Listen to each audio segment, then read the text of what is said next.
വേദയോട് മനസ്സിൽ ഒളിപ്പിച്ചു വെച്ച പ്രണയം എല്ലാവർക്കും മുൻപിൽ വെച്ച് വെളിപ്പെടുത്തുകയാണ് വിക്രം. വീട് വിട്ട് സ്വന്തം വീട്ടിലേക്ക് പോകാൻ വിക്രമിൻ്റെ അമ്മ നിർബന്ധിക്കുമ്പോൾ വേദ വിക്രമിൻ്റെ അടുത്ത് വന്ന് ചോദിക്കുന്നു, നിങ്ങൾ ഒരിക്കൽ പോലും എന്നെ പ്രണയിച്ചിട്ടില്ലേ? മനസ്സിൽ പോലും നിങ്ങളോട് എനിക്കുള്ള സ്നേഹമില്ലേ എന്ന് വേദ ചോദിക്കുമ്പോൾ വിക്രം ആദ്യം ഒന്ന് പതറുകയാണ് ചെയ്യുന്നത്.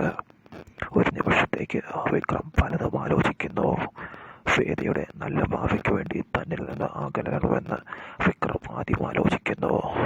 പിന്നീട് വേദ കുത്തി കുത്തി ചോദിക്കുന്നു, നിങ്ങൾ ആത്മാർത്ഥമായി മനസ്സിൽ തട്ടി എന്നോട് പറയുക, നിങ്ങൾ എന്നെ സ്നേഹിച്ചിട്ടില്ലേ, പ്രണയിച്ചിട്ടില്ലേ എന്ന്. അപ്പോൾ സഹികെട്ട് വിക്രം അലറി വിളിച്ച് പറയുകയാണ്, നിന്നോളം ഞാൻ ആരെയും സ്നേഹിച്ചിട്ടില്ല. നീ എൻ്റെ ജീവൻ്റെ പാതിയാണ്. നീ ഈ വീട് വിട്ടു പോകാൻ ഞാൻ അനുവദിക്കില്ല.